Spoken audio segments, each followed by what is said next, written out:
할렐루야. 오늘 말씀 우리 사도행전 12장 1절에서부터 19절 말씀, 기적을 일으키는 기도의 위력이라는 제목으로 여러분들과 함께 은혜를 나눠보자 원합니다.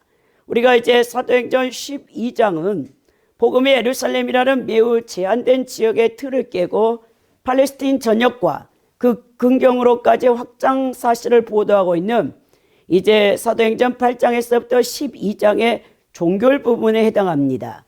여기서는 이방인 선교에 대한 예루살렘 교회의 공식 인정과 이방 선교의 전초 기지가 된 안디옥 교회가 세워지므로 본격적인 이방 선교의 시대가 열리게 된 사실을 이제 사도행전 11장에 기록되어졌죠. 바로 그 이어서 이제 헤롯의 교회 탄압과 관련된 이 기사를 기록하고 있는 내용이 바로 오늘 본문이 되겠습니다. 오늘 본문의 이 전반부인 이 12장의 이제 1절에서부터 19절은요, 헤롯의 교회 탄압으로 인한 사도 야고보의 순교와 또 베드로의 투어, 또 베드로가 기적적인 구출에 대하여서 상세하게 누가가 기록하고 있습니다. 이제 안디옥 교회가 크게 부흥되고 있을 무렵에 예루살렘 교회는요, 또다시 박해를 직면하게 되는 것이죠. 즉 헤롯이 교회의 주요 지도자들을 해하기 시작한 것인데요, 예루살렘 교회에 대한 박해가 지금까지는 유대 종교 지도자들의 기득권 수호를 위한 종교적 차원의 박해였던 반면에 지금 헤롯의 박해는요, 이제 정치적인 이 박해의 탄압 시대인 것이죠. 그래서 이제 국가 권력에 의한 이 정치적인 박해로 더욱 노골적으로 예루살렘 교회는요, 큰 위기를 이제 맞이하게 된다는 것입니다. 여기서 우리가 이제 이 헤롯이라는 왕이 예수 탄생 때 유학살 명령을 내렸던 이 마태복음 2장 16절에서 헤롯 대왕이 나오잖아요. 그의 손자로 바로 헤롯 아그리파 1세를 지칭하고 있어요. 그가 이제 AD 39년에서부터 44년에 유대 땅을 다스리고 있었던 이제 왕인데, 그는 아마도 자신들의 기득권 유지를 위하여 어떻게든 기독교를 없애려는 이 유대 종교 지도자들의 환심을 사서 자신의 정치적 입지를 더 강화할 목적으로 예루살렘 교회를 박해하게 되는 것입니다. 그래 먼저 헤롯은요, 12사도 가운데 이제 세베대의 아들 야고보와 요한이 형제잖아요. 예수님께서 이제 그들을 우리의 아들이라고 보아너게스라고 이제 병칭을 붙여주었던 그 세베대 아들 야고보가 예루살렘 교회의 이제 수장으로 있었는데 먼저 그를 잡아다가 순교를 시켰던 것을 보게 됩니다. 그리고 더 나아가서 이제 이 예루살렘 교회의 또 다른 사도 예수님의 수제자인 이제 이 베드로를 잡아서 감옥에 이제 가다 놓은 상태죠. 무교절이 지난 다음에 처형을 시키기 위해서, 그래서 더욱더 유대 종교 지도자들, 이 바리새인들과 서기관들과 제사장들의 이제 환심을 사서 유대의 이 정치력을 행사하기 위한 목적으로 이런 일들을 벌이고 있는 것을 보게 됩니다. 그러나 오늘 내용은 하나님께서 이 합심 기도, 이제 예루살렘 이 120명 문도가 성령을 받고 계속해서 이제 그들이 이 하나님의 그 나라를 확장해 갈 때 마가 요한의 다락방에 모여서 베드로가 이제 죽게 된 거죠. 그때 그들은요, 절망하지 아니었어요. 근데 다 한꺼번에 모여서 일심동체가 되어져서 이 기도를 하나님 앞에 올리고 있었습니다. 그래서 그 기도를 통해서 하나님이 기적을 베품으로 베드로가 살아나면서 이 엄청난 다시 예루살렘에 큰 놀라운 이제 부흥이 있었던 것을 보게 됩니다. 여러분들과 함께 이제 새 주제로 말씀을 나누고자 하는데요. 먼저 1절에서부터 4절은 교회의 부흥을 파괴하는 마귀의 핫수인 노릇을 해서는 안 된다는 제목으로 여러분들과 이제 은혜를 나눌 것이고요. 두 번째는 5절에서부터 12절에 기도의 위력, 이제 하나님의 능력을 끌어오는 기적을 일으키는 기도의 그 위력에 대해서 함께 나눌 것이고요. 더 나아가서 13절에서부터 19절의 말씀은요, 많은 기도를 드리는 것보다도 여러분 기도의 응답에 확신을 갖는 것이 중요하다라는 그 제목으로 여러분들과 함께 은혜를 나눠보자 원합니다. 먼저 이 첫째로 교회의 부흥을 방해하는 마귀의 수 있는 노래를 해서는 안 되는 이유가요. 오늘 1절에 보니까 그때 헤롯 왕이 손을 들어 교회 중에 몇 사람을 헤아려 하여라고 기록되어 있잖아요. 자, 예루살렘 교회가 다시 이렇게 박해를 받는 장면으로 돌아갑니다. 헤롯의 탄압에 의한 사도 야고보의 순교와 이 베드로의 투옥의 사건이 기록되고 있는 본장은요, 이제 베드로를 대표로 한 예루살렘 교회에 의한 유대인 중심의 복음 사역이 보다 이방인 중심의 복음 사역으로 전환될 것을 시사하고 있는 내용입니다. 즉 누가는요, 헤롯의 예루살렘 교회 사건을 통하여 유대인의 사도라고 할 수 있는 베드로 사역이 전면에서 퇴장하고요, 13장부터 이제는 누가 주인공이 되냐면 바울 사도가 주인공이 되는 것을 보게 된다는 거예요. 이것은 곧 앞으로 복음사역 전개가 이방인 중심으로 전환될 것을 보여주고 있는 누가의 의도에 의해서 기록된 이 사도행전인데요. 오늘 12장의 말미에서 보니까 결국은 25절에 바울 사도가 이제 재등장합니다. 그리고 13장부터는 바울 사도의 이방 선교 사역을 중심으로 그것이 확장되는 내용으로 이제 사도행전 28장까지 기록되는 것을 보게 된다는 것입니다. 오늘 헤롯 왕이 바로 헤롯 아그리파 1세인데요. 그가 이제 이 유대의 정권을 잡은 다음에 유대인들의 계속 환심을 사야 돼요. 왜냐하면 유대 민족은요, 다윗의 혈통으로 왕위를 이어오는 것을 원하지, 이 헤롯은 이두메 사람이에요. 그러니까 에돔의 이 후예가 지금 여러분 노마의 그 정권의 속국 아래 있는 유대 팔레스타인 땅을 다스리고 있다는 거예요. 그래서 굉장히 정치적인 입지가 불안한 가운데 이 헤롯이 다스리고 있는데, 그래서 유대 종교 지도자들의 환심을 사서 자신의 왕권을 계속 지키기 위해서 기독교를 박해할 수밖에 없는 그런 위치에 있는 것입니다. 오늘 보니까 말씀에서 헤아리하여라고 했는데요, 이 카코사이라는 헬라어 기본 단어가 압제하다, 고통을 가하다, 학대하다라는 의미를 지닌 카코에서 여러분 이제 이 온용이 쓰이는데, 박해할 목적으로 그 헤롯이 교회 몇 사람을 해하려고 하는 것이죠. 자, 이제 이 헤롯 대왕은요, 굉장히 경박스럽고 사치스럽고 강경한 소유의 성격의 소유자였고, 또 나가 여러분 정말 이 폭력적인 이 왕이었던 것을 보게 됩니다. 그래서 그들은 유대인들을 의식하면서 이제 기독교인들을 잡아 죽이는 그런 일들을 이제 눈 하나 깜짝 안 하고 그 일들을 행하는 것입니다. 그러면서 먼저 야고보 사도가 순교를 당하게 되는 것이죠. 2절에 보면 요한의 형제 야고보를 칼로 죽이니라고 하죠. 자, 야고보는 예수님의 동생 야고보가 아니라 세베대 아들 중 한 명의 요한의 형제인 야고보예요. 자, 우리의 아들이라고 예수님이 이 별명을 지어주시기도 했던 그 야고보인데요, 그가 이제 먼저 순교를 당하고 맙니다. 예수님께서 마가복음 10장 39절에 이 세베대 어머니, 이제 이 야고보와 요한의 어머니가 예수님께 와서 예수님이 만약 메시아로 등극하면 내 두 아들을 이제 좌의정 우의정으로 만들어 달라고 부탁을 했잖아요. 그랬더니 예수님께서 말씀하시기를 나의 잔을 너희들이 마실 수 있느냐라고 했죠. 그 잔이요, 사실은요, 순교의 잔이에요. 고난의 세례와 순교의 잔을 마시게 되면 너희가 내 왕국에서 정말 그 높은 위치에 오를 수 있다. 예수님이 그렇게 영적인 부분을 얘기했죠. 근데 이 어머니와 또 요한과 야고보는 예수님이 그때 말씀했을 때 그걸 깨닫지 못했을 거예요. 그러나 그렇게 할 수 있다라고 그들이 고백했거든요.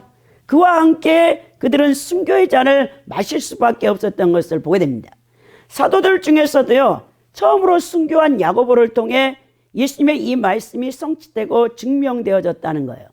스데반의 순교가 그리스도 역사상 첫 순교였다면 야고보의 순교는요, 12사도 가운데 첫 번째 순교였습니다. 여러분들이 이제 기도를 잘해야 돼요. 아, 주여, 저는 순교하고자 원합니다. 아, 그럼 진짜 주님이 듣고 여러분들 순교시킨다니까요. 여러분들 두려워할 거 아니에요.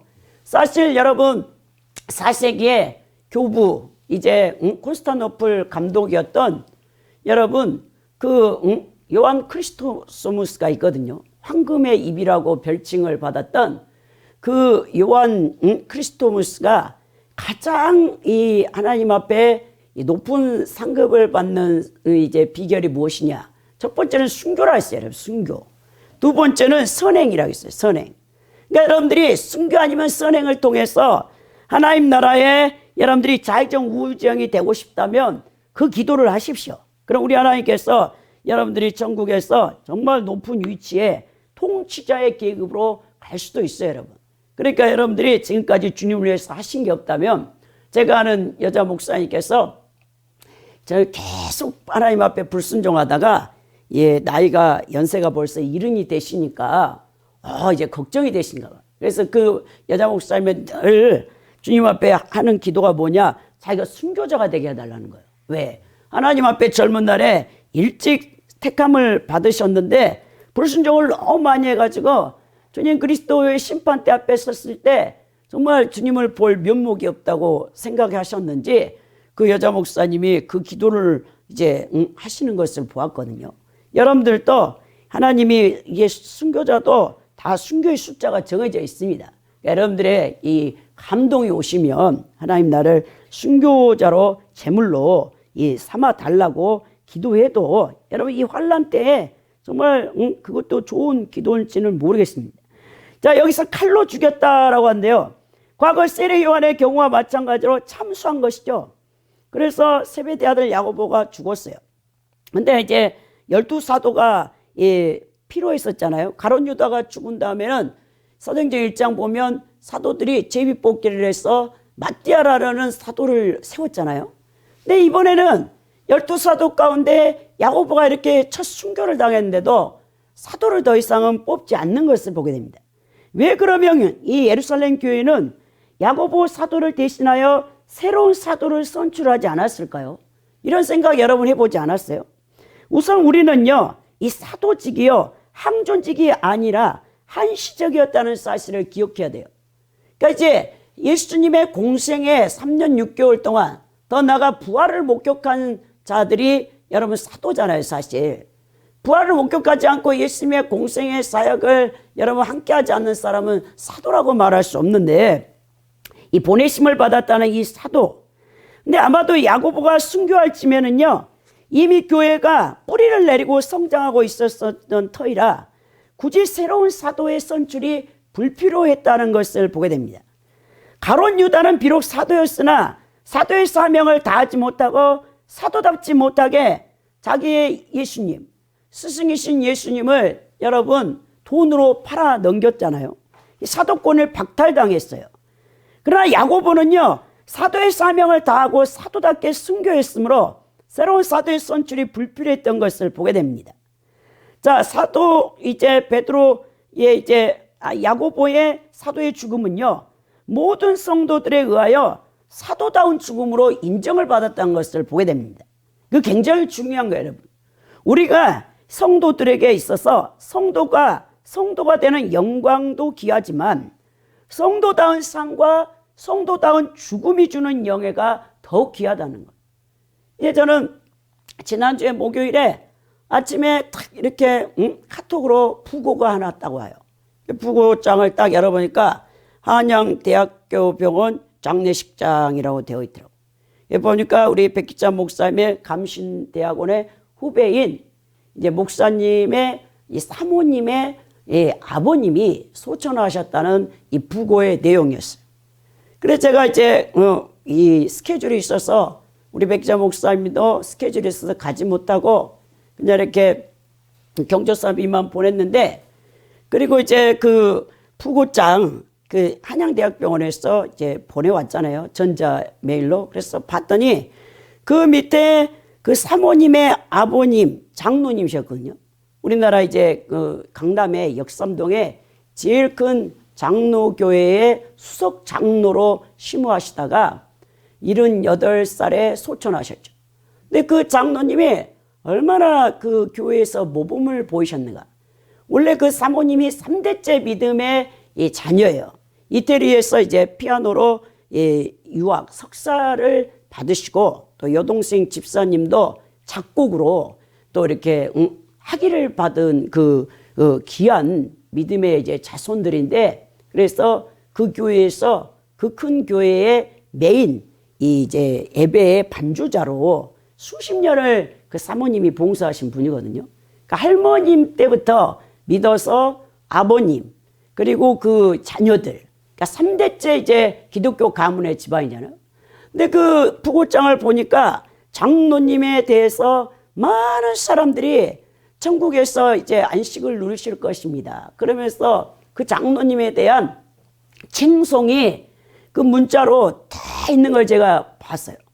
그러면서 정말 성도는 성도답게 살다가 죽음이 평가를 해주구나. 더 나아가서 우리 모든 이 믿는 자나 믿지 않는 자나 죽음과 동시에 그리스도의 심판대 앞에 서게 되는데, 우리 인생에 살아온 모든 날은 예수님의 심판대 앞에서 평가를 받겠죠.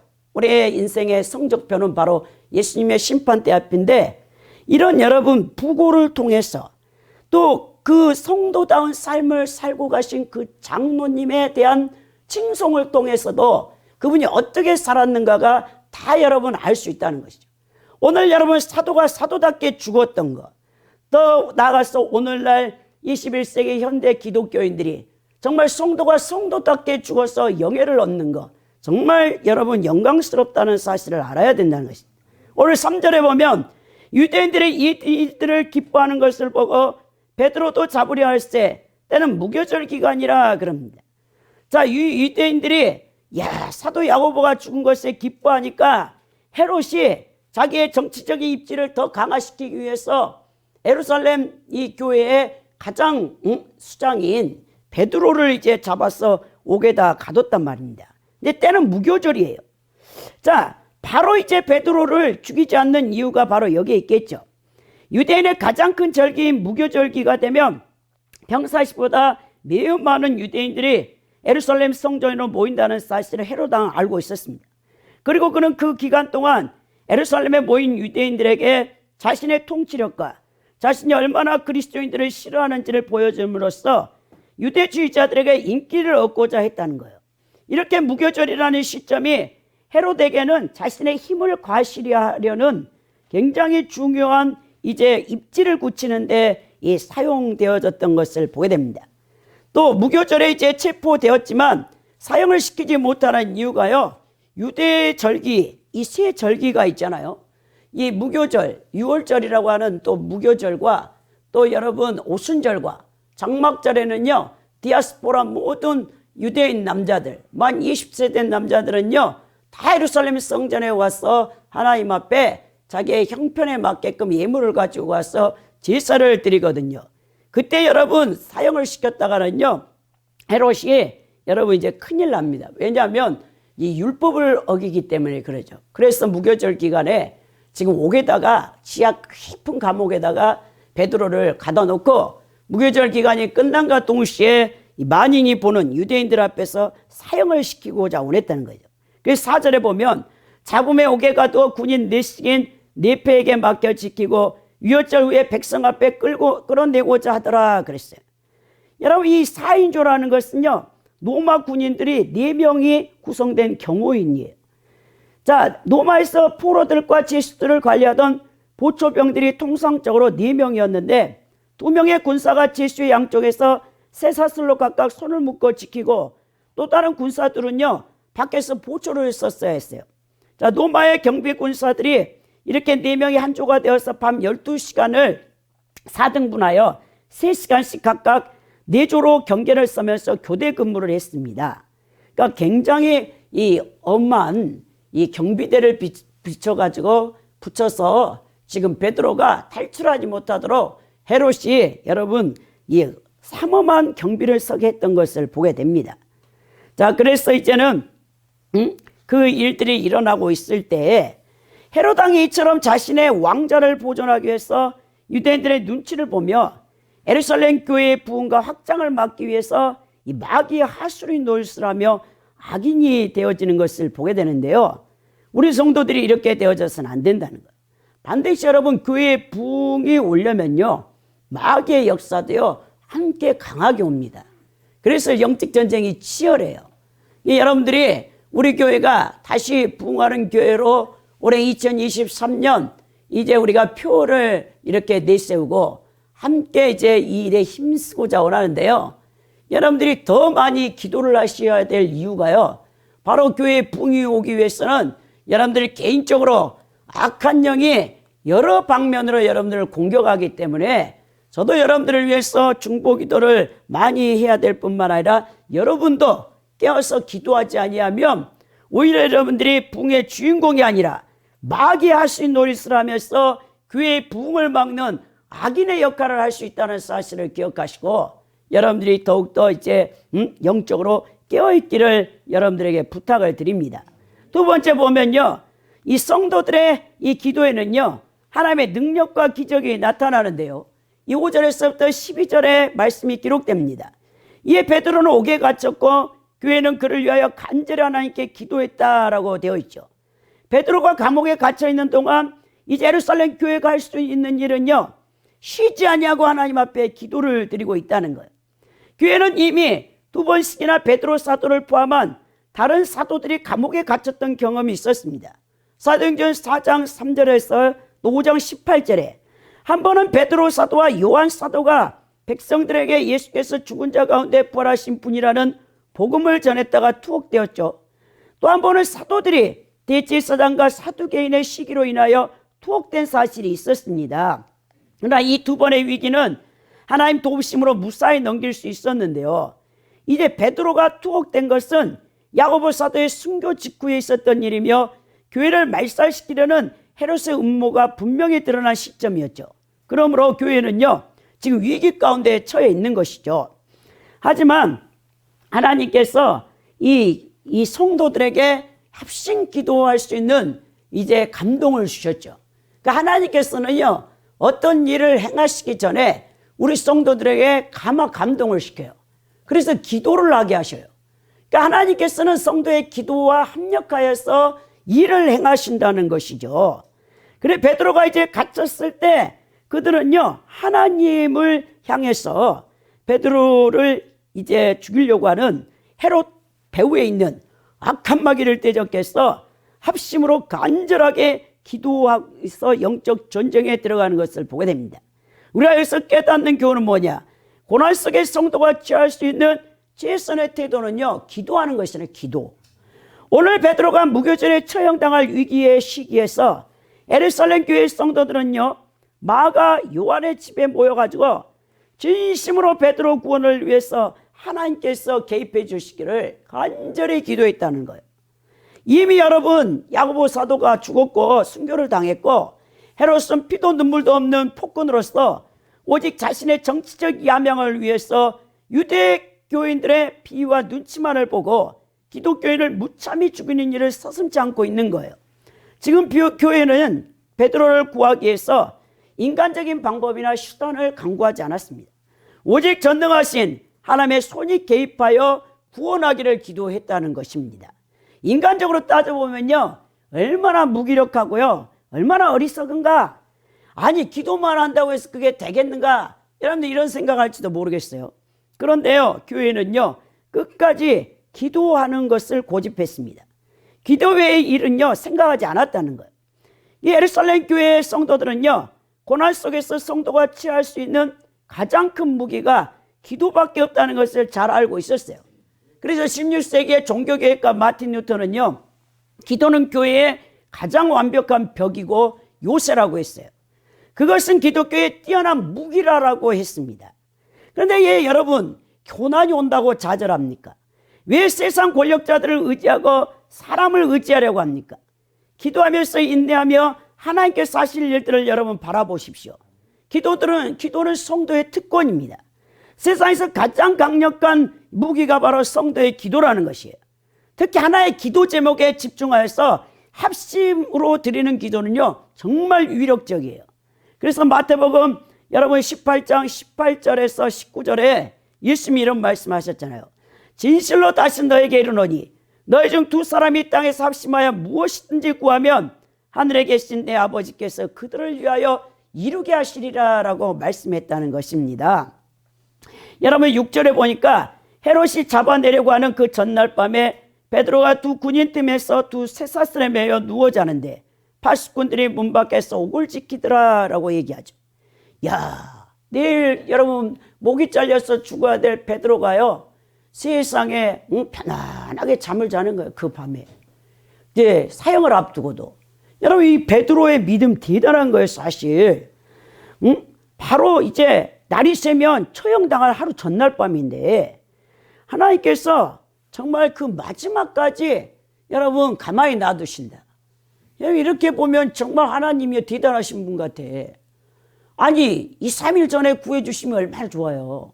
근데 내일 지금 처형당해야 되는데 오늘 밤까지 또 마가의 그 다락방에 모여서 그 많은 예루살렘 교회 성도들이 합심하여 간절하게 기도하는데 아무 일도 나타나지 않는 거예요.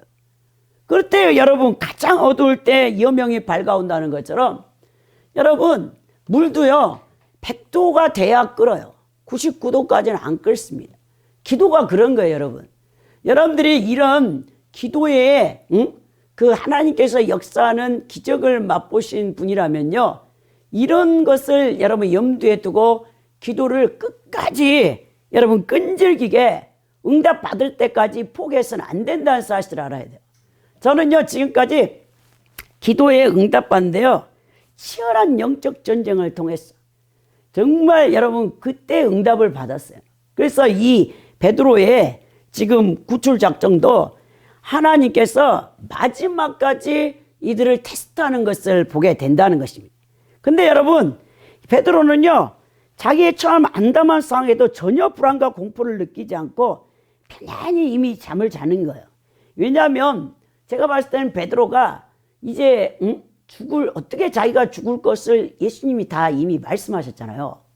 요한복음 21장에 베드로야 네가 이 다른 제자들보다 나를 사랑하냐 3번 물으시면서 내 양을 먹이라, 내 양을 치라, 내 양을 먹이라라고 하셨잖아요.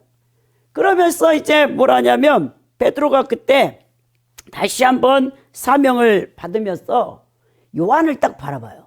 예수님의 가장 귀한 애제자잖아. 요한은 그 당시에 가장 어린 나이에 제가 봤을 때 19살밖에 안 된 것 같아.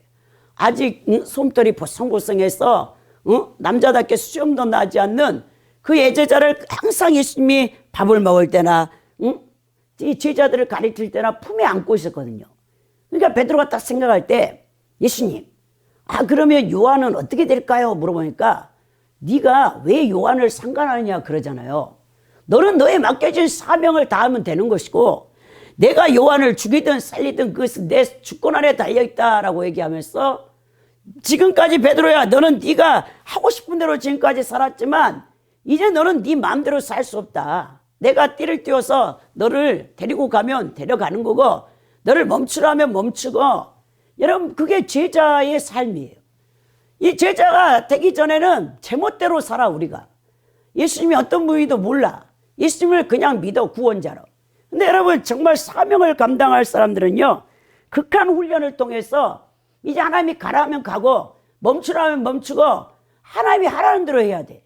그렇지 않으면요 여러분 예수님의 사역을 한다고 예수님의 제자가 되었다고 하나님 일꾼이 됐다고 해도요 이게 두들겨 맞는 일밖에 없어.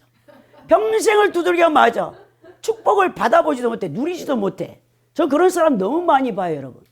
그러니까 이제는 정말 하나님의 사명자는 사명대로 살아야 하나님께서 축복하시지 지금 멋대로 하잖아요. 직분을 받아놓고도 멋대로 하잖아요. 계속 두들겨 맞아. 그러면 얼마나 비참한지 몰라요. 오히려 여러분 예수님 뭐랍니까? 소금이 그 맛을 잃으면 무엇을 쓰게 하려? 아무데도 쓸데없다. 밖에 버려져서 세상 사람들에게 질근질근 밝게 한다는 거예요. 그런 원리를 여러분들이 알아야 돼요. 그러니까 이왕 예수님을 믿는 여러분들은 예수님 뜻에 순종해서 제자로 사명받아 살고 그리고 하나님께서 여러분들에게도 영광을 누릴 수 있도록 순종을 하라고 제가 여러분들에게 부탁을 드리고 싶습니다. 오늘 여러분 그러면서 베드로가 잠이 들었어. 이제 다 포기했겠지 사실. 아, 내일 죽어. 이제 드디어 예수님이 나를 순교시킨다더니 내가 이제 죽게 되는구나 하고 포기하고 잠을 잤겠죠. 근데 7절에 호련히 주의 사자가 나타나며 옥중에 강채가 빛나며 또 베드로의 옆구리를 쳐 깨워 이르되 급히 일어나라니 쇠사슬이 그 손에서 벗어지더라. 갑자기 여러분 베드로는 비몽사몽간에 자고 있는데 누가 옆구리를 팍팍 치는 거예요. 그러니까 이 딱 보니까 너무너무나 이 세상 사람 같지는 않죠. 여러분 천사 보면 깜짝 놀래 엎드립니다. 여러분 요한 사도가 요한계시록에서 천사를 보고도 벌벌 떨며 엎드리니까 나는 너와 같이 피조물에 불과하니 일어나라 하잖아요. 그만큼 여러분 거룩하죠 천사가. 베드로 옆구리를 세게 때린 이유가 빨리 감옥에서 나가야 된다. 데리고 나가는 것이죠. 여러분 이제 그때 뭐합니까? 8절에 보니까 천사가 이르되 띠를 띠고 신을 신을 하거든 이 베드로가 그대로 하니 천사가 또 이르되 겉옷을 입고 따라오라 한대. 베드로가 비록 자신의 양손에 채워져 있던 쇠사슬이 벗겨지긴 하였으나 아직도 여러분 잠이 덜 깬 상태예요. 그런 베드로에게 천사는 상세하게 일일이 그가 어떤 행동을 취해야 되는지 계속 명령을 해줍니다. 먼저 천사에게 띠를 띠고 신을 신으라고 명령하죠. 여러분 이 팔레스틴에서 띠는요 세마포나 가죽을 재료로 해서 만들어진 긴 옷을 올려주어 활동을 자유롭게 하는 역할을 하는 도구예요. 띠를 띈다는 것은 그 행동은 밖에 나갈 채비를 한다는 거예요. 즉 베드로가 감옥에서 떠날 준비를 하라고 지시를 받죠. 이처럼 감옥 안에서 초자연적인 현상을 동반하여서 천사가 출현했고 그 천사는 베드로에게 매어있던 쇠사슬을 벗겨버렸으며 이제 천사가 베드로를 데리고 나가는 것입니다. 감옥 문이 그냥 다 열려버려. 파수꾼들 4명이 한조가 돼서 베드로를 지키고 있는 그 밤중에 그 소리를 전혀 그들은 깊이 잠들어서 못 듣고 베드로를 데리고 나가는 것을 보게 됩니다. 9절에 보니까 베드로가 나오사 따라갈 때 천사가 하는 것이 생사인 줄 알지 못하고 환상을 보는 거 아니라 한 거야. 천사를 따라 감옥에 나왔는데요. 지금도 잠이 덜 깼어요. 베드로는 비몽사몽간에 지금 따라 나갔어. 이 환상이라는 호라마는요 보이는 것, 무화경, 비몽사몽, 수면 중에 신적으로 주어진 광경을 뜻합니다. 10절에 보니까 이에 첫째와 둘째 파수를 지나 시내로 통한 세문에 이르니 문이 저절로 열리는지라 나와서 한 거리를 지나며 천사가 곧 떠나니라. 이게 다 여러분 문이 열리고 예루살렘 여러분 성을 빠져나온 것이죠. 감옥에서 다 빠져나왔어요. 예루살렘 성으로 통하는 커다란 세문에 이르게 됩니다. 이 닫혀있던 세문이 그냥 저절로 스르르 열려버리죠. 그래서 이제 큰 거리로 나와보니까 천사가 없어져 버렸어. 베드로가 이제 정신을 차려보니까 혼자 거기에 거리에 서 있는 거예요. 지금까지 천사의 도움을 필요로 했지만 이제 천사가 필요하지 않는 거죠. 안전하게 된 겁니다. 여러분 가끔 하나님께서요 여러분들이 위기에 처할 때 천사를 동원하실 때가 있어요. 저는 아직까지 천사를 본 적은 없습니다. 근데 천사가 여러분들을 위급할 때 죽음에 이를 때 어떤 큰 사고를 당할 때 저는 그래서 그런 책도 많이 읽어봤어요. 외국 목사님들이 여러분 그 영적 전쟁에 굉장히 뛰어나요. 우리 한국 교회 이 종들이 영적 전쟁 부분이 약하다는 것을 알아요. 그래서 제가 우리 어머니 때문에 10년 동안 훈련을 받을 때 이 한국의 우리 내노라는 목사님들이 영적 전쟁 부분이 약하더라고요. 그래서 제가 외국 목사님들의 영적 전쟁에 관한 책을 많이 읽었습니다. 근데 막 이 천사들을 막 보아가지고 영적 전쟁할 때 천사가 동원되는 거, 치유할 때 천사가 이제 그 치유 이 집회에 이 동원되어서 치료하는 거, 그런 것들을 많은 책을 통해서 제가 이게 읽어봤거든요. 그래서 하나님의 천사가 때로는 여러분들을 위기에 처할 때 도와주기도 하는데, 오늘 11절에 보니까 이에 베드로가 정신이 들어 이르되 내가 이제야 참으로 주께서 그의 천사를 보내어 나를 헤로스의 손과 유대 백성의 모든 기대에 벗어나게 하신 줄을 알겠노라. 이 정신이 들고 나를 살려주신 전능하신 하나님 앞에 영광을 돌리는 거죠. 그러면서 그가 발걸음을 어디로 옮기느냐, 12절에 보면 깨닫고 마가라 하는 요한의 어머니 마리아의 집에 가니 여러 사람이 거기에 모여 기도하고 있더라라고 기록되어 있죠. 여러분 이 마리아, 마가라 하는 요한의 어머니 마리아가 소개되거든요. 이처럼 성경에서 어떤 사람을 소개함에 있어서 그 사람의 이름과 더불어 그의 자녀의 이름을 들어 지칭하는 것은요, 그 당시에요 마리아라는 이름의 출신의 이름이 많았어요. 그렇기 때문에 이걸 구별하기 위해서 마가의 어머니 이제 마리아라고 썼는데, 마가의 어머니가 누구냐? 과부였죠. 근데 굉장히 부자였던 것을 보게 됩니다. 그녀의 집이 예루살렘의 남서쪽 언덕의 고급 주택지에 위치해 있었고요, 많은 수의 예루살렘 신자들이 모이는 집회 장소로 사용될 만큼 그 집이 컸다는 것을 사도행전 1장 15절에 마가 다락방이 바로 이 마리아의 집이거든요.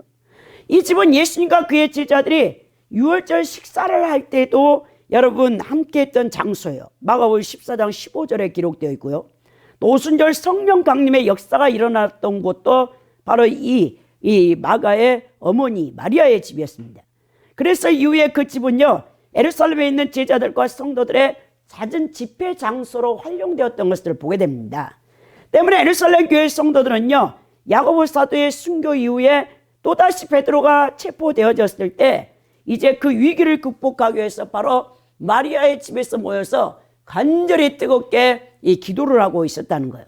오늘 이 마리아를 통해서 우리가 깨닫는 교훈은 뭐냐면요, 전적인 봉사의 온전한 모델을 보여주고 있는 마리아인데요, 여러분 베드로가 감옥에 탈출해가지고 가장 먼저 찾는 장소가 뭐냐면 마리아의 집이에요. 여러분, 이 집은 정말 그러니까 하나님의 거룩한 성령의 역사와 성도들이 모일 수 있는 장소로 제공되고 있다는 것을 이걸 봐도 알 수 있겠죠. 여러분, 이 마리아가요 헌신을 하는데요, 이 마리아의 어머니의 헌신을 통해서 그 아들 마가가요 2000년 기독교 역사 가운데 위대한 이 영적 거장으로 여러분 쓰임받는 걸 보게 돼요. 그리고 여러분 우리가 이 예수님의 공생의 사역을 기록하고 있는 마태, 마가, 요한복음, 거기에서 가장 먼저 기록된 게 마가복음이잖아요. 이 마리아의 아들 마가가 쓴 거예요 사실. 여러분 그래서 이 어머니, 훌륭한 어머니 밑에 훌륭한 여러분 아들이 나오는 것을 보게 되죠. 믿음의 아들이. 이 바나바의 생질이었고 마가는 또 베드로에 의해서 나의 아들이라고 칭함받을 정도로 베드로의 사이 훌륭한 동역자였죠. 그러나 이제 바울과 바나바의 선교 여행에 보조자로 나섰다가 이제 그가 선교 여행에서 여러분 돌아오는 일이 있었어요. 그래서 좀 이제 바울과 바나바가 이제 헤어질 수밖에 없는 그 원인도 제공했던 사람이지만 훗날에 그는 훌륭한 이제 여러분 그 주님의 제자가 되어져서 5세기 유대교회의 역사가인 유세비우스에 따르면 마가는 애굽에서 알렉산드리아 교회를 건립하고 감독까지 지내다가 순교했다라고 기록됩니다. 여러분 우리는 이러한 마가와 그의 가정을 통해 봉사 헌신의 온전한 모델을 발견할 수 있는데요, 성도의 봉사란 은혜 받았다고 반짝하는 것이 아니라는 거예요. 또 내 삶의 일무, 돈이나 시간이나 몸, 재능을 주께 드렸다고 해서 그것으로 우리의 봉사와 헌신을 다했다고 생각해서도 안 됩니다. 하나님과 교회에 대한 성도의 헌신과 봉사는요 삶의 전부를 드리는 것이 돼야 된다는 거예요. 그러니까 우리 인생 전체가 하나님 앞에 드려지는 헌신의 기간이 되어야 된다는 것을 보여준다는 것입니다. 그래서 여러분 우리는 자신의 봉사와 헌신에 대해서 혹시 자족하고 우리가 정말 나 왕년에 예수님 열심히 믿고 봉사했기 때문에 지금 봉사 안 해도 돼, 그러면서 여러분들이 자족하고 있지 않습니까? 얼마나 우리는 쉽게 우리의 봉사에 손을 쉬려고 합니까? 모든 것을 드리고 또 드리고 나서 더 이상 드릴 것이 없어 마음이 아파하는 참된 봉사자의 모습을 여러분들이 갖춰야 된다는 거예요. 이 마리아처럼 자신의 전 재산과 자신의 전 직과 자기 아들까지도 다 주님 앞에 드려버려. 여러분 얼마나 많은 이 기독교의 이 거장들이요, 그 부모님, 아버지나 어머니의 그 여러분 헌신을 통해서 그 훌륭한 여러분 후손이 나온 줄 압니까? 목사님 가운데도요 그런 분들이 굉장히 많아요. 그리고 여러분 또 장로님이나 권사님 집안 가운데도요 이 부모님이 또 할아버지 할머니 때에서 예수 그리스도를 위해서 모든 것을 드렸던 이 믿음의 조상들의 후손이 하나님 앞에 기스임 받는 것을 보게 된다는 거예요. 그래서 여러분 이 마가 요한의 어머니 집에 모인 예루살렘 교회 성도들이 베드로가 옥에 갇힌 날부터 기도하기 시작하여 그가 풀려난 지금까지도 여전히 계속하여 그를 위해 충실히 기도하고 있는 것을 보여준다는 거예요. 그러니까 하나님께서 이 신실한 기도를 통해 역사를 했던 것을 보게 된다는 것입니다. 우리가 이것을 통해서 또 깨닫는 것은요, 기도는요 응답받을 때까지 해야 된다는 거예요. 여러분들 올해 정말 여러분들이 기도에 승리할 수 있기를 예수 그리스도의 이름으로 축원드립니다. 베드로가 감옥에 갇혔을 때 헤롯은요 이 4명의 병사를 이 밤이 세워서 보초를 세웠는데, 반대로 예루살렘 교회는요 파수꾼들, 기도의 파수꾼들을 세워 낮과 밤을 세워가며 기도를 합니다. 유명한 설교가인 미국 해중교회 목사였던 비처라는 이 사람이 포도주가 병마개를 밀어내는 원리에 따라 나는 기도한다, 안에서 발휘하면 반드시 밀어낸다라는 말을 했어요. 그랬듯이 우리의 기도도 때가 차면 반드시 응답을 받게 된다는 거예요. 그런데 우리는 얼마나 여러분 기도 응답 받기 전에 미리 포기해버려. 지쳐버립니다. 그렇게 하면 안 되죠. 여러분 열왕기상 18장에 갈멜산 전투에 여러분 엘리야를 보십시오. 3년 6개월 동안 가뭄으로 인해서 산천초목이 다 죽어가고 짐승이 죽어가고 그런 고통 가운데서 엘리야가 그 이방 신을 섬기는 바알가세라 선지자 850과 여러분 그 갈멜산 전투에서 승리하고, 그가 여러분 가랭이에 머리를 쳐박고 7번이나 여러분 간절히 기도하는 거예요. 창자가 끊어지는 기도를 한 거예요. 그리고 저 멀리 지중해에서 손바닥만한 구름이 올라오잖아요. 야, 그때 여러분 뭐합니까? 이 아방에게 왕이시여 속히 내려가십시오. 곧 큰 비가 쏟아진다잖아요. 여러분 기도는요 그렇게 끈질기게 하는 거예요. 이 표적 증거가 나타날 때까지 이 끈질긴 기도를 통해서 하나님이 역사한다는 거예요. 기도는 반드시 이렇게 응답받을 때까지 해야 됩니다. 내가 정한 기한과 때가 아니에요. 모든 것이 끝난 것 같은 상황에서도 하늘을 향한 기도의 문을 여러분 활짝 열어놓아야 된다는 거예요. 우리 기도는 응답이 올 때까지 멈추지 않는 기도해야 됩니다. 베드로가 감옥에서 구원을 받고 무사히 성도들을 품에 돌아올 수 있었던 이유가요, 바로 기도를 그치지 않았던 예루살렘 성도들의 신실한 기도 때문이었다는 거예요. 오늘 성도들이 경험하는 모든 구원과 평안은요, 나를 위하여 기도해주는 누군가의 중보 기도를 통해 누리는 축복이라는 사실을 여러분 기억하시기 바랍니다. 내가 별로 기도한 것도 없어. 근데 내 삶이 평안해. 문제가 일어나지 않아.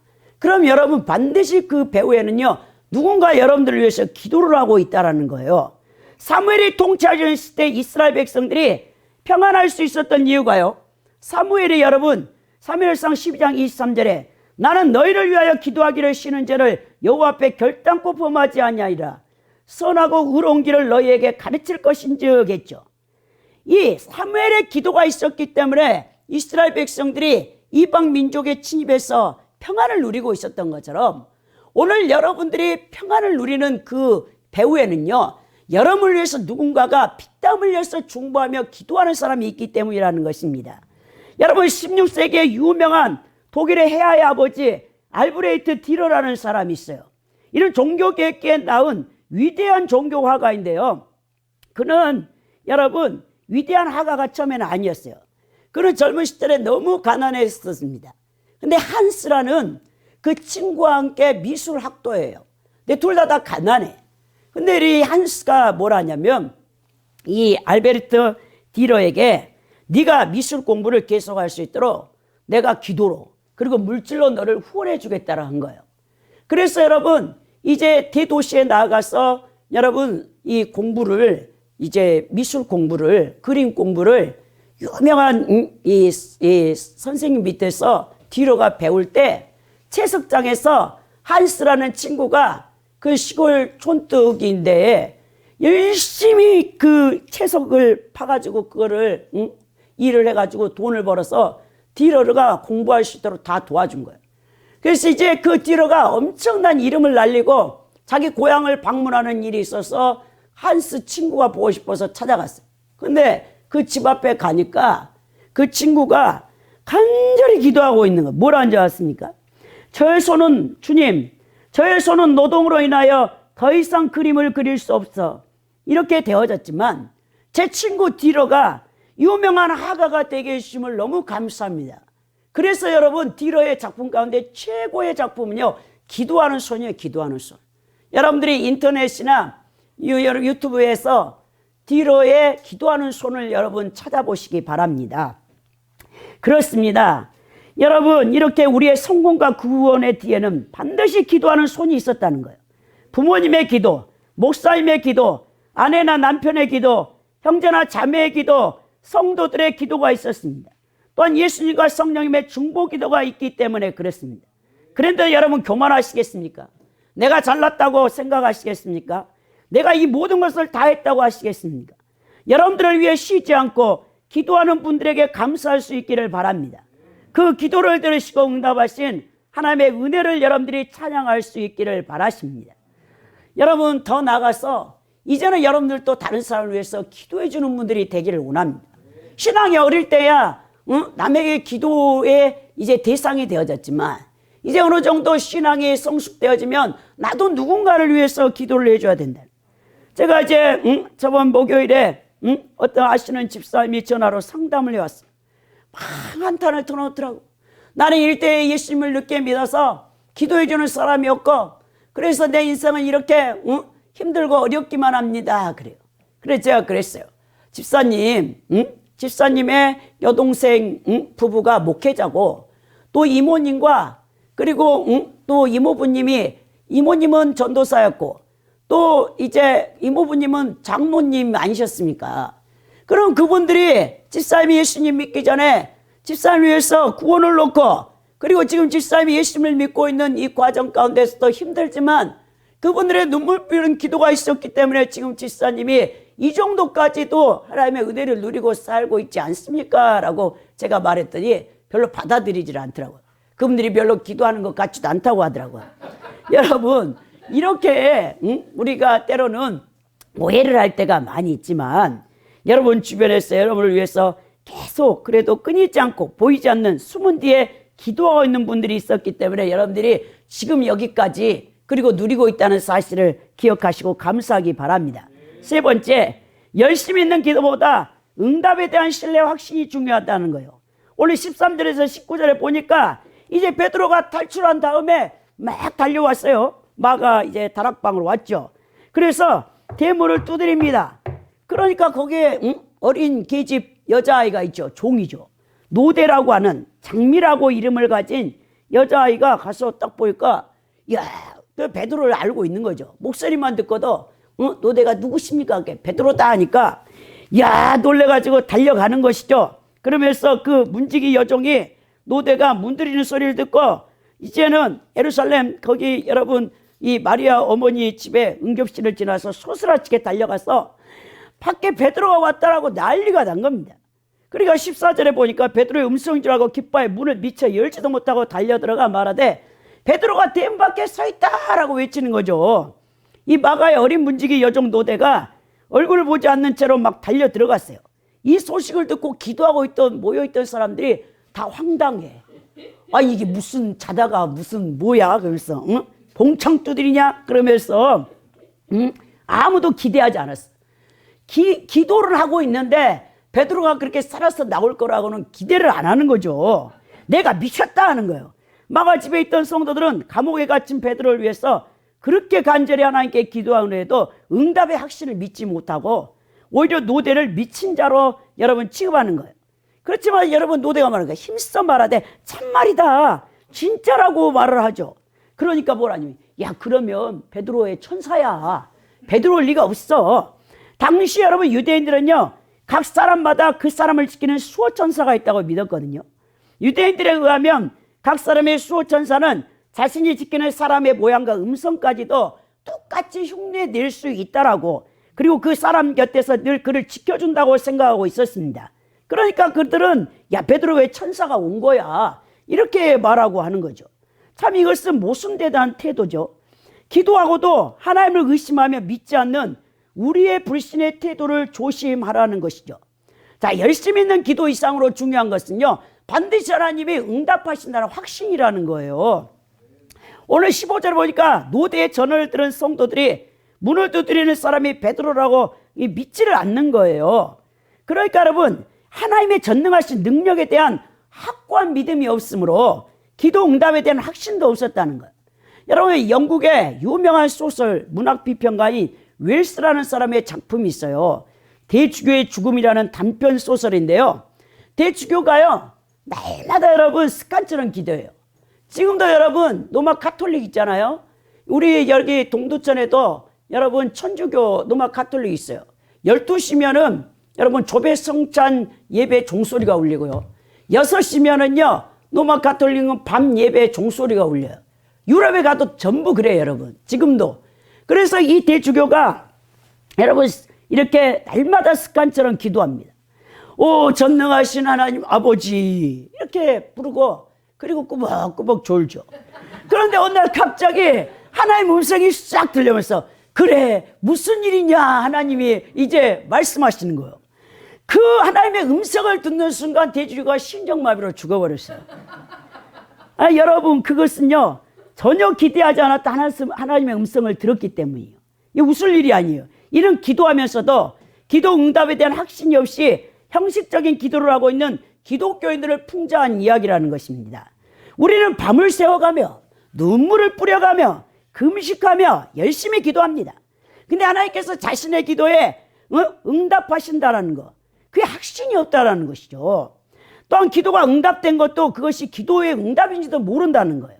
그래서 감사할 줄도 모른다는 것입니다. 마크 호킵슨이라는 사람이 이런 말을 했어요. 우리의 기도와 하나님의 자비는 한 우물의 두레박과 같다. 하나가 올라가면 하나가 내려온다라고 했습니다. 기도에는 반드시 응답이 있어요, 여러분. 우리의 기도는요 허공에 흙 뿌려지거나 메아리치는 외침이 아닙니다. 영국 고아의 아버지라고 불리는 조지 밀러 목사님은요 5만 번의 기도의 응답을 받았다라고 그 유명한 책이 있어요. 간증책이. 나중에 우리는 이제 기도의 아버지라고 알고 있는데 그분의 그 삶의 2탄의 그 간증책을 보니까요 그분이 97세까지 엄청 장수하셨더라고. 근데 여러분 그 이후로는요 70 이후에 이제 80이 다 되어져서 전 세계를 돌아다니면서 여러분 간증 집회와 선교를 다니셨더라고. 그게 더 유명해요, 여러분. 우리는 고아의 아버지다. 응? 근데 뭐 지금까지 뭐 복지시설이 우리나라 같이 잘 돼 있고 전 세계처럼 복지시설이 잘 돼 있는 게 아니에요. 이 조지 밀러가 있던 그 여러분 뭐 18세기 후반 그때는요 전혀 여러분 영국도 사회복지제도가 없어요. 오직 그 고아와 수만 명을 먹이는 이 고아의 사역을 하는데 하나님 앞에 기도해서 공급을 받는 거예요. 그 유명한 일화가 있잖아요. 고아들을 아침 식사를 먹이려고 다 식당에다 앉혀놨어. 근데 아무것도 없어. 그래서 아이들이 배가 고파 빵을 달라고 막 숟가락으로 탁자를 치고 있는 거예요. 조지 밀러 목사님이 아무것도 없어 아이들 앞에 빈 그릇과 빈 숟가락뿐이야. 근데 기도를 하는 거예요. 전능하신 하나님 아버지, 오늘 또 우리 존귀한 자녀들을 이 어린 생명들을 굶기지 않고 먹여주실 줄 믿습니다 라고. 아멘 딱에 끝나. 애들 앞에 보니까 단 빈 숟가락하고 여러분 밥그릇뿐이야. 애들이 먹을 건 어딨니? 빵은 어딨니? 하나님이 곧 주실 거래. 기다려라. 그래.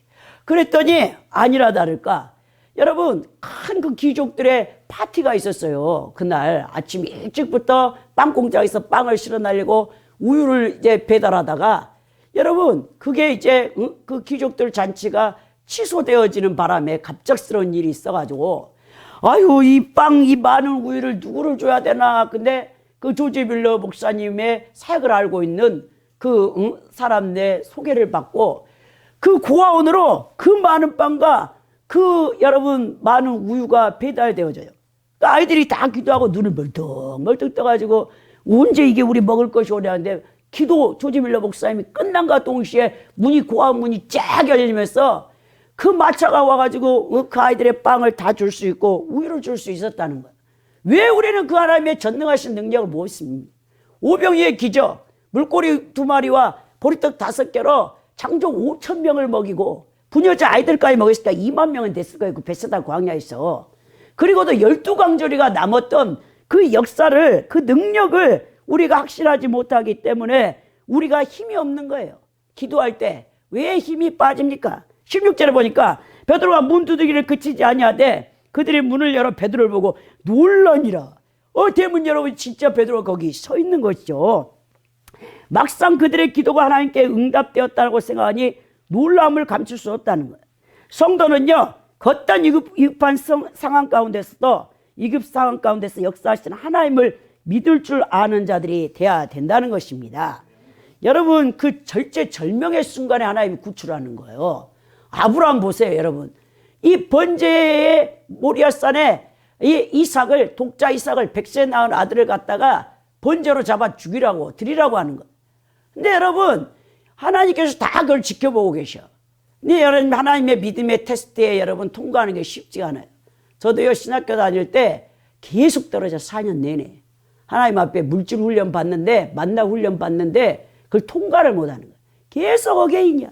하나님은 정말 만약 내가 1단계에서 10단계 훈련을 받았어, 9단계까지 갔으면 우리 하나님이 9단계에서 떨어졌으면 다시 9단계에서 시작하면 좋잖아요. 근데 우리 하나님은요, 너무 지도가신 분이야. 다시 1단계부터 시작해. 그러니 여러분, 얼마나 그 기간이 길겠습니까? 응? 제가 정말 순종해갖고 9단계까지 통과해 왔는데 9단계에서 또 떨어지니까 다시 1단계부터 또 시작이야. 그러니까 얼마나 힘든지 몰라요. 사실 여러분, 이 모리아산의 번제의 독자를 드릴 때 칼을 잡아서 진짜 여러분 이삭을 목을 따려는 그 순간까지 하나님이 지켜보고 있는 거예요. 그러면서 진짜 죽이려고 했을 때 아브라함아 내 손을 멈춰라. 네가 이제야 나를 경외할 줄 알았노라 하는 거예요. 여러분, 하나님 앞에는요, 속일 수가 없어요. 여러분, 위선으로 신앙생활하는 거요, 거짓으로 신앙생활하는 거 속일 수 없어요. 하나님 여러분 중심을 보시기 때문에 그랬어요, 여러분. 그래서 진짜 하나님을 경외하는가, 내 말에 순종하는가, 아브라함을 다루는데 끝까지 다룬다. 끝까지 다뤄. 믿음을 거기까지 테스트하는 거예요. 여러분, 상황과 환경이 아무리 절망적이라 해도 하나님을, 그 능력을 믿는다면 포기하지 마시기 바랍니다. 구원과 기도 응답에 대한 소망을 포기하지 마시기 바랍니다. 사람이 절망하고 포기하는 그 순간에 바로 하나님의 능력이 시작됩니다. 17절에 보니까요, 베드로가 그들에게 손짓하여 조용하게 하고 주께서 자기를 이끌어 옥에서 나오게 하던 일을 말하고 또 야고보 형제들에게 이 말을 전하라 하고 떠나 다른 곳으로 가니라. 하나님이 자신을 어떻게 깨웠는가 다 얘기한 다음에 조용히 하라. 왜? 헤롯 군사들이 지금 자기를 찾고 있고 만약에 발각되면 우리까지도 다, 너희들까지도 다 죽는다라고 이제 하고 이제 사라졌어요. 그들로부터 이제 베드로는요, 잘 안 나타나죠. 이제 갈라디아서 2장 11절에 바울 사도의 서신에서 게바가 안디옥에 이르렀을 때 책망받는 일이 있기로 내가 그를 대면하여 책망하였노라. 그때 한번 나타나고 또 15장에 예루살렘 공회가 열릴 때 잠시 예루살렘에 돌아왔다가 이제 베드로가 이제 주인공이 아니죠. 그 다음에는 이제 바울 사도로 넘어가는 걸 보게 됩니다. 18절에 보니까 나리셈의 군인들은 베드로가 어떻게 되는지 알지 못하여 적지 않게 소동한다라고 했어요. 지금 난리가 났어요. 아니, 제수를 놓쳤기 때문에 이 병사들 제수 대신 다 여러분 처형을 당할 수밖에 없습니다. 로마법이 바로 그래요. 그래서 여러분 19절에 헤롯이 그를 찾아도 보지 못하며 파수꾼들을 신문하고 죽이라 명하니라. 헤롯이 유대를 떠나 가이사로 내려가서 머무니라 그러죠. 가이사라는요, 예루살렘의 북서쪽에 약 104km 지점에 있는 지중해 연안의 도시로서 헤롯 대왕이 로마의 한심을 사기 위해 세운 곳입니다. 이 유대인들이 예루살렘을 자신의 수도로 여긴 것과 달리 로마인들은 가이사랴를 팔레스틴 통치의 중심지로 삼고 있었어요. 오늘 헤롯 아그리파 1세는요, 유대인들이 본 앞에서 베드로를 재판하고 처형하려고 했지만 그래서 유대인들이 한심을 사려고 했으나 이 죄수인 베드로가 탈옥을 해버렸기 때문에 완전히 그 계획이 실패로 돌아가는 거예요. 그래서 체면치를 하기 위해서 그들을 지키던 그 감옥의 이제 간수들을, 파수꾼들을 처형시키고 그 사건을 모두 무마시켜 버립니다. 그리고 로마 황제 클라우디오가 브리티니아 공국, 그 당시에 영국의 이제 전쟁에 원정에서 승리하고 귀환한 것에 대해서 경축 행사를 미리 준비하게 해서 가이사랴에 내려가서 결국 그곳에서 하나님의 영광을 가로채다가 여러분 하나님의 천사가 침에 벌레를 먹어서 죽는 이런 결과를 맞이하게 되는 것을 보게 됩니다. 결론적으로요, 여러분 교회의 부흥을 위해서 여러분들이 방해하는 마귀 화수인 노릇, 종로도 하는 어리석은 사람이 되어서는 안 된다는 거예요. 여러분 영적인 잠에서 깨어나시기 바랍니다. 지금 잠잘 때가 아니에요. 여러분 튀르키예 여러분 지진이 일어나가지고 2만 명 이상이 죽고 앞으로도 20만 명이 지금 갇혀있는 상태에서 몇십만 명이 죽을지 모르는 그런 여러분 대지진이 일어났어요. 예수님께서 마태복음 24장에 제자들이 어느 때에 그런 일이 일어날 것인가 주님 재림이 말씀하실 때 경고할 때 미혹받지 않도록 깨어있으라 라고 3번이나 강조하시면서 환난과 기근과 전쟁과 이제 환경지향으로 인해서 엄청난 그게 바로 여러분 종말의 시대의 징조라는 거예요. 지금 여러분들이 잠자고 있을 때가 아닙니다. 영적인 잠에서 빠져 세상의 쾌락과 만족만을 쫓는 것은 일장춘몽에 불과한 어리석은 삶입니다. 성도들은 영적으로 예민하게 깨어있어서 근신하며 지금 기도해야 될 때입니다. 영적 세계에서 잠을 잔다는 것은 곧 사망으로 달려가는 것과 같다는 거예요.